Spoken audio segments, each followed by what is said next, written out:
I'm Dawn, and I'm 40 years old. Looking back on a tough time in my life, it all started when I decided to end my marriage with Ben. I realized we weren't a good match because he acted like a child and annoyed me. The idea of staying with him forever felt like too much to bear. But it wasn't just Ben who made me unhappy. His mom, Carol, also made my life difficult. Right from the start, she made it clear she didn't think I was good enough for her son. Her constant criticism and mean comments made me feel bad about myself and like I didn't belong in my own marriage.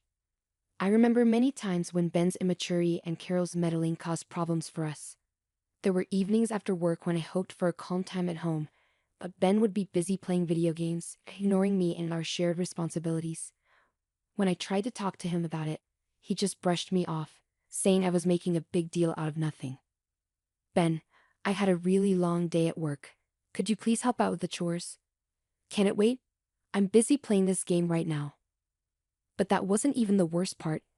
There was a time when you forgot our anniversary. I can't believe you forgot our anniversary, Ben. It was a special day for us. Oh, come on, Don. It's just a date. We can celebrate it another time. Then he invited his mother over without even asking me first. Why did you invite your mother over without talking to me? I was hoping for a quiet weekend together. She's my mom, Don. She can visit whenever she wants. Don't be so stressed about it. And let me tell you about our money situation. It felt like I was married to a kid. Ben, can we talk about making some financial plans and saving for the future? You worry too much, John. Let's just spend our money and deal with it later. These are just a few examples of how my marriage was falling apart. My concerns were ignored, my feelings didn't matter, and my needs were forgotten.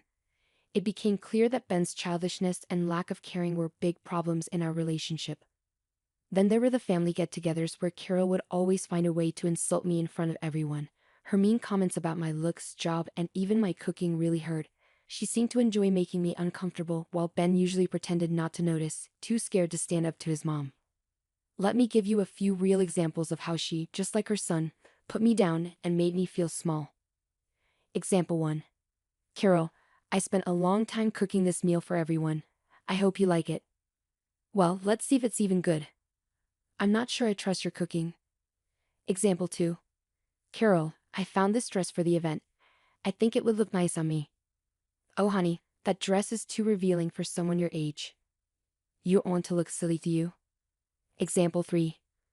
Carol, please don't criticize how I raise my kids. I know what's best for them.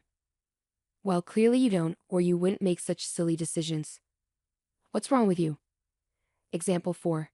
Carol, I've been working hard to stay healthy. I'd like your support. Oh please? All that exercise and dieting won't make a difference. You'll never look as good as me. Example 5. Carol, I asked you nicely before. Please stop saying mean things about me to other people. I'm just being honest, dear. People should know what you're really like. These conversations show how Carol always put me down and said hurtful things throughout my marriage. Her actions caused a lot of stress and made it hard to find any happiness with Ben. I reached a point where I knew I deserved better than this toxic situation. I made the tough choice to file for divorce, wanting to break free from the constant emotional pain I'd endured for too long. The courtroom became a place where I had to explain to the judge why I wanted to end the marriage, talking about how it had hurt me. When the legal process was over, I felt a bit lighter, like a weight had been lifted off my shoulders. But then something unexpected happened. My ex-mother-in-law, Carol, couldn't hide her happiness. She stood up in court looking thrilled, and said she'd finally gotten rid of me and won her son back. I've won. I finally won. Hearing her say that made me furious. How could she be happy about my pain and the end of my marriage? I couldn't hold back my anger. I told her exactly what I thought of her, calling her out for being a mean and spiteful person. But instead of being affected by what I said, Carol just laughed. Her laughter filled the courtroom, making the end of that painful chapter in my life even harder to bear. It was a scary reminder that some people feel like they win by hurting others, and her joy only made me more determined to move past the toxic situation I'd been in. Leaving the courtroom behind, I decided to take back control of my life and find the happiness I deserved. Carol's laughter reminded me of the battles I fought and the strength I'd found in myself. I wouldn't let others' judgments or cruelty define me anymore. I was determined to rise above the negativity and embrace the freedom waiting for me. With every step forward, I started a journey of healing and self-discovery. The path ahead wasn't easy, but I faced it with determination. I knew finding happiness wouldn't be easy, but I'd grown stronger from the struggles I'd faced. It was time to leave behind the drama and pain and look forward to a future full of hope and self-love. But unfortunately, the story doesn't end there. It seems like trouble just keeps finding me. Remember when Carol was gloating about winning? Well, she thought she'd get something out of it, but she never did, and she never will. You see, she believed she'd finally get her hands on a prized family heirloom she'd envy for years. What she didn't know was that I held the key to her dreams. It was a stunning diamond orchid necklace, passed down through generations in my family. Its beauty and rarity made it incredibly valuable, worth millions of dollars. Carol's eyes always lit up with greed whenever she saw it, but she could never have it. Throughout my marriage to Ben, Carol would often suggest selling the necklace for practical reasons, but I always refused, explaining its sentimental value and importance to my family. Even after the divorce, Carol still thought she deserved half of its worth. She believed she was entitled to it, thinking it would fulfill her materialistic desires. But what she didn't know was that I had a plan. It had been a month since the divorce, and I thought I'd left Carol and her schemes behind. Then, one evening, I was surprised when I heard a familiar knock on my door. Opening it, I saw Carol standing there, crying and shaking. "Dawn, please, can we talk?" Feeling curious and a bit sorry for her, I let her in to get away from the cold. I wondered why she was so upset and why she'd come to see me. We sat down in the living room, and I asked her to tell me what was wrong. Through her tears, Carol managed to speak, her voice trembling. "My plan, it's all gone wrong, Dawn," Carol said between sobs. "I thought I'd get what I wanted, but it's turned into a disaster." I felt skeptical but curious about what she was talking about. "What plan, Carol? And why are you so upset?" Carol took a deep breath, trying to calm herself down. "You see, I thought Ben would get half of the value of the heirloom, and I would finally get what I wanted. But he told me something that changed everything." I leaned in, eager to hear what she had to say. "What did Ben tell you, Carol? Please tell me." Carol wiped away her tears, her voice sounding regretful and surprised. Ben told me he'd forgotten to mention a prenuptial agreement he signed before we got married. It said the heirloom and all your money were protected. I never had a chance." I couldn't help but laugh, feeling a mix of relief and triumph. "Oh, Carol, I've been waiting for this moment. I always knew your schemes would backfire." Carol's face turned red with embarrassment and anger. "You knew the whole time, and you let me think I had won. How could you do that?" Leaning back in my chair, feeling triumphant, I smiled at Carol. "Oh, Carol, I didn't make you believe anything. You just saw what you wanted to see because you were so focused on what you wanted. I knew the truth would come out eventually, and it did." As Carol faced the reality of her actions, her tears turned into frustration and regret. She had gambled and lost, leaving her with nothing but defeat. "I can't believe you had a prenup, Dawn. I was hoping to get some of your money after the divorce." "Carol, this isn't about being a good wife. It's about protecting myself and what's mine from people like you. I was smart enough to look out for my future. Don't be upset, Carol. You're the one who tried to trick and manipulate others for your own gain." Reluctantly, Carol pulled herself together, glaring at me with a mix of anger and resignation. "Heartless. You dare to call me heartless, Carol? Look at how you treated me during my marriage to Ben. You were mean, cruel, and always trying to control everything." As Carol stormed out, the room fell silent. The weight of her failed plans hit her hard. It was clear that her greed and deceit had led to her downfall, leaving her with nothing. I stayed strong, knowing I had to stand up for myself and what was mine. I had learned that trust and love shouldn't blind me to betrayal. As Carol reluctantly composed herself, she shot me a glare filled with anger and resignation. The bitterness of her own decisions hung heavy in the air as she muttered one word: "Heartless." I couldn't let that slide. "You call me heartless? Carol, look at how you treated me during my marriage to Ben. You were mean, cruel, and always trying to control everything." "I never treated you badly," Dawn firmly asserted. "You're exaggerating, Dawn." "Oh, really?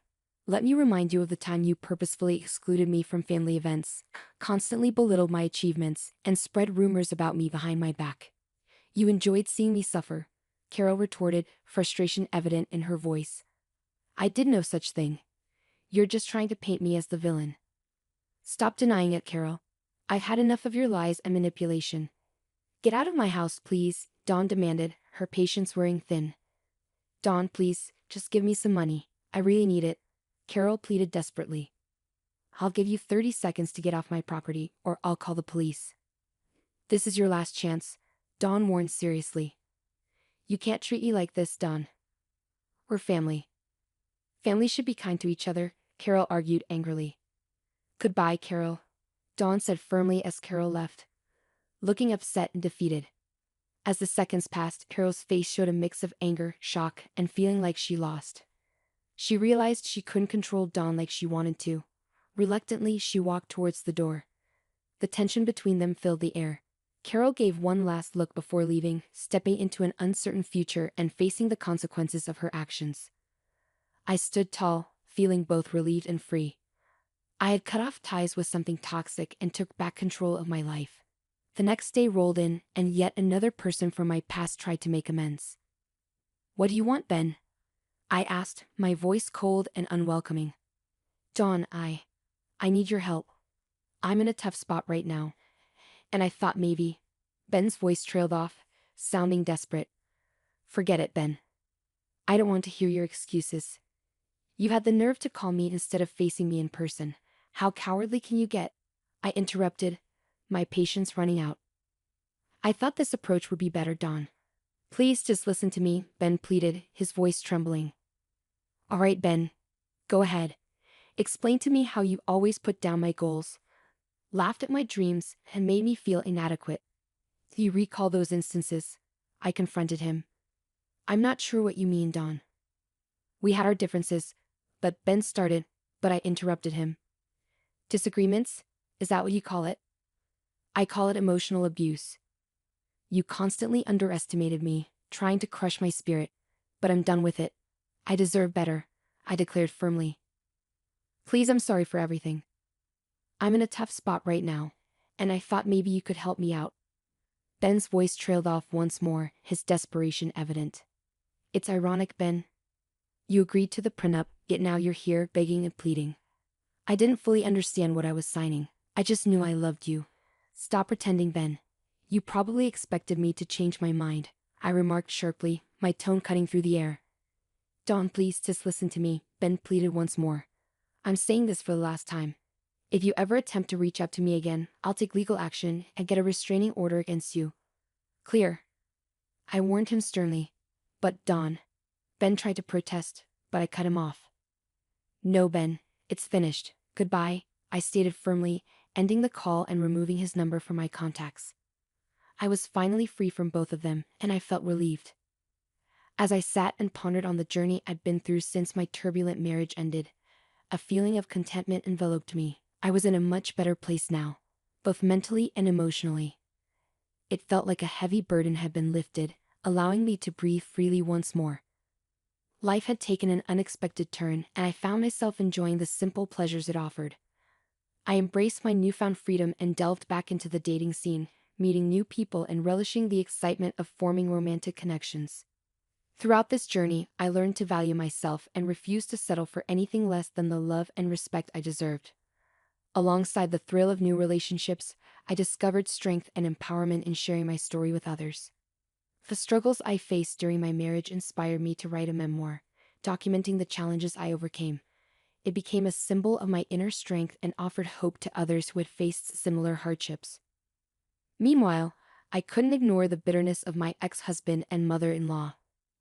They seemed envious as they watched my success and happiness grow. They had underestimated my resilience, and now they faced the consequences of their actions. It was a satisfying reversal of fortune. Though I had moved away from their toxic influence, they still tried to damage my reputation, but I was determined to rise above their negativity and continue thriving. Despite Carol and Ben's futile attempts to tarnish my reputation, I refused to be silenced or underestimated.